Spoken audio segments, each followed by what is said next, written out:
وهو في كتابه الكريم. بسم الله الرحمن الرحيم. يا أيها الذين آمنوا اتقوا الله حق تقاته ولا تموتن إلا وأنتم مسلمون. صدق الله مولانا العظيم وبلغ رسوله النبي الحبيب الكريم ونحن على ذلك من الشاهدين والشاكرين والحمد لله رب العالمين. Hadirin muhtaramin, sama-sama saya hormati, yaitu seluruh staf jajaran kantor wali kota, administrasi Jakarta Pusat, seluruh stafnya, wakil wali kota, dan juga DKM Masjid Al-Fauz, dan juga guru kita, imam ratib kita, seluruhnya yang tidak saya sebutkan namanya satu persatu pada jamaah Masjid Al-Fauz, jamaah sholat zuhur yang insyaallah memuliakan Allah Subhanahu wa Ta'ala. Setiap orang pasti ingin hidupnya bahagia di dunia dan di akhirat. Setiap kita doa pasti akhir doa kita ada doa Rabbana atina fid dunya hasanah wa fil akhirati hasanah wa qina adzabannar. Tapi enggak begitu juga. Ada 4 golongan manusia kata baginda Rasul sallallahu alaihi wasallam yang sudah digambarkan amanah 14 abad yang lalu. Yang pertama adalah golongan manusia yang bahagia hanya di dunia tapi celaka di akhirat.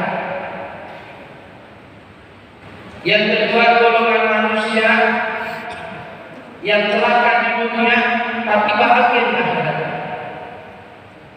Yang ketiga golongan kata Nabi sallallahu alaihi wasallam, orang manusia yang celaka di dunia dan dia celaka di akhirat. Hidupnya enggak bahagia di dunia, enggak bahagia di akhirat. Yang terakhir kata baginda Rasul sallallahu alaihi wasallam, golongan yang terakhir adalah manusia yang bahagia di dunia dan bahagia di akhirat. Golongan yang mana diri kita termasuk? Apakah golongan yang pertama hanya bahagia di dunia tapi nanti celaka di akhirat? Atau diri kita introspeksi diri kita, apakah diri kita bahagia di akhirat, celaka di dunia? Atau sebaliknya kita celaka di dunia, akan terlebih celaka di akhirat? Yang kita inginkan pasti yang keempat. Kita bahagia di dunia dan kita akan bahagia di akhirat. Konsep bahagia di dunia dan bahagia di akhirat itu enggak mudah dan enggak susah. Ini perlu kita perhatikan adalah konsep bahagia di dunia dan di akhirat kagak mudah dan kagak susah. Semuanya sudah berkonsep di dalam Al-Quran, semuanya sudah berkonsep di dalam hadis, semuanya sudah berkonsep di dalam aturan-aturan dan yang diajarkan di dalam agama Islam yang dibawa junjungan Nabi kita Muhammad sallallahu alaihi wasallam. Ada yang punya harta di dunia, hidupnya enak di dunia, tapi dia jauh sama masjid, tapi dia jauh sama agamanya Allah, tapi dia jauh dengan sedekah, tapi dia jauh dengan membantu saudara, maka orang tersebut cuma bahagia di dunia tapi celaka di akhirat. Karena kita punya 2 sektor. Kita punya 2 sektor hidup di alam dunia ini. Yang pertama hablumillah. Sektor pertama hablumillah. Sektor kedua hablumminnas. Setiap hari dari mulai sholat subuh sampai sholat isya, sampai ketemu tahajud, sampai ke subuh lagi, sholat ibadah terus kita di hadapan Allah. Di atas tiada kita berzikir, kita sholat, kita hanya hablumillah, enggak diterima Allah. Karena bukan konsep dunia Islam wa billah. Ada orang yang di dunianya kegiatan sosialnya sangat luar biasa. Dia punya harta yang kemarin buat pembangunan masjid. Dia punya harta yang kalau amal hari sholat zuhur, hari Jumat dan lain sebagainya nggak pernah yang namanya paling kecil kan, paling besar kan. Ada 100 ribu, dia kemarin di Madura masuk ke Madura. Tapi dia nggak punya konsep alumni lombok, dia hanya konsep alumni nanas, hanya masuk di kota lama, selesai itu dia pulang. Dia punya kegiatan hanya alumni nanas, dia diterima juga kita banyak alumni nanas, tapi nggak alumni lombok. Di sini yang dinamakan seimbang konsep dunia dan konsep akhirat. Bagaimana caranya? Ini yang diajarkan oleh baginda Rasul Sallallahu Alaihi Wasallam. Di siang hari ini yang sangat singkat, ada satu kisah pelajaran di dalam kitab dan kisah daripada seorang mu'alim, seorang besar, siapa yang nggak kenal, namanya Imam Ghazali, yang sangat luar biasa kealimannya. Ada satu kisah di dalam kitab Imam Ghazali, Nabi Musa naik ke atas gunung. Ketika Nabi Musa naik ke atas gunung, dia buka sendalnya, dia mengangkat kedua tangannya lalu menundukkan kepalanya. Dia katakan kepada Allah Subhanahu Wa Taala, Ya Allah, amalan mana lagi yang harus aku lakukan, ibadah mana lagi yang harus aku kerjakan agar amal ibadahku engkau redoi dan pandangan rahmat selalu mengarah kepadaku, dan ini sehingga aku punya ibadah diterima oleh engkau ya Allah. Sholat sudah aku laksanakan ya Allah, puasa sudah aku kerjakan, kata Nabi Musa. Zikir setiap hari aku tidak lalai, selalu berzikir kepadamu. Apa yang harus aku lakukan? Apakah semua itu sudah cukup? 3 kali Nabi Musa di dalam kitab Imam Ghazali mengangkat kedua tangannya dengan kepalanya. Sholatnya rajin, sangat seorang Nabi Musa, ibadahnya tidak putus semua. Sholat, zikir dan lain sebagainya, puasanya, ya, nggak putus, sangat luar biasa. Diangkat kedua tangannya. Ketika diangkat kedua tangannya enggak dijawab 3 kali. Singkat cerita, ketiga kalinya, ya Allah, kenapa kau tidak jawab daripada apa yang aku katakan pada hari ini? Ketiga kalinya Nabi Musa dijawab oleh Allah Subhanahu Wa Taala di dalam singkat cerita tersebut. Wahai Musa, kalau kau katakan kau sudah sholat, kalau kau katakan kau sudah zikir, kalau kau katakan kau sudah puasa yang aku perintahkan, kata Allah Subhanahu Wa Taala, itu belum ada sedikit pun yang bisa membuat aku tersenyum dan membuat pandangan ridho dan rahmat selalu mengarah kepadamu, kata Allah Subhanahu Wa Taala. Lalu hal apa yang harus aku lakukan agar ibadahku diterima engkau, agar pandangan rahmat dan ridho selalu mengarah kepadamu? Singkat cerita kata Allah Subhanahu Wa Taala, hei Musa, kau punya sholat untuk dirimu sendiri, karena sholatmu hanya untuk dirimu, mencegah daripada perbuatan keji dan munkar. Musa, kau punya zikir hanya untuk dirimu, karena zikirmu hanya bisa menenangkan hatimu, tidak bisa menenangkan hati-hati saudara-saudara.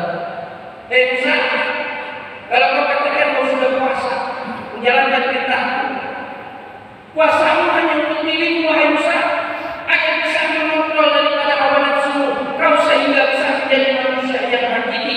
Aku akan angkat menjadi seorang nabi yang hakiki dengan Allah Subhanahu Wa Taala di dalam kitab Imam Ghazali. Lalu amalan apa yang kau katakan yang harus kau lakukan, wahai Musa?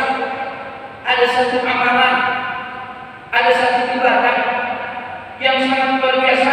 Aku ridho, aku senang, aku gembira, dan pandangan ridho rahmat selalu mengarah kepadamu. Kau lakukan ini, kau sampaikan kepada umat yang Allah Subhanahu Wa Taala. Apa itu?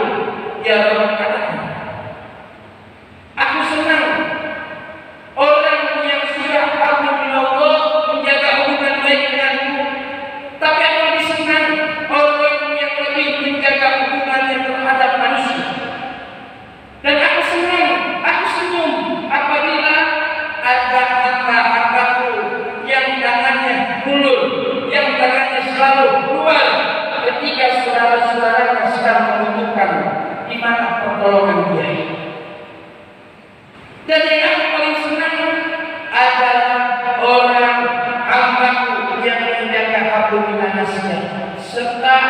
amalan yang paling berkesunnah adalah sedekah, membantu kepada sesama yang sama-sama saling membutuhkan. Jadi bukan hanya di dalam kitab tersebut, di dalam kisah Nabi Musa, bukan hanya Allah. Kalau kita ingin dapat konsep dunia hasanah, wa fil akhirati hasanah, jaga hubungan sesama manusia. Yang pertama, hati. Jangan merasa sombong, jangan merasa gede, jangan merasa besar. Karena Allah lah yang maha besar. Kita berada di dalam masjid, masuk kaki kanan, kaki doa. Masuk ayat dalam masjid, ketika kita Allahu Akbar, tidak ada lagi yang maha besar. Urusan dunia semua kecil. Ketika berada di dalam masjid, angkat kedua tangan, semuanya adalah kecil, yang besar adalah Allah Subhanahu wa Ta'ala. Ini konsep di dunia hasanah, wa fil akhirati hasanah. Perbaiki hubungan sesama manusia, jangan merasa sombong. Pangkat, jabatan, harta bakal diminta pertanggungjawaban oleh Allah Subhanahu wa Ta'ala. Ilmu yang kita punya bakal diminta pertanggungjawaban oleh Allah Subhanahu wa Ta'ala. Yang paling berat, ya, kata baginda Rasul sallallahu alaihi wasallam, harta yang kita punya bakal 2 kali pertanyaan. Kau dapatkan dari mana dan kau belanjakan ke mana? Mari, ya, kajian duhur ini kita perbaiki hubungan kita. Saling memaafkan, saling buka hati, saling introspeksi diri agar kita mendapatkan kebahagiaan di dunia dan kebahagiaan di akhirat. Kalau orang yang hatinya tenang, nanti dipanggil Allah ya ayat nafsu mutmainnah. Dia punya hati, dia punya nafsu mutmainnah yang tenang. Ya, kita konsep dunia hasanah, kita konsep akhirat hasanah, akhirat hablum minallah.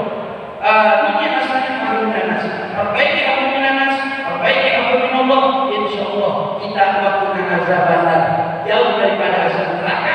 Yakin kita akan masuk ke dalam surga Allah Subhanahu wa Ta'ala. Yang terakhir saya berpesan bagi saya, ibadah jangan pernah mengharapkan surga dan neraka. Ibadah jangan pernah mengharapkan pahala.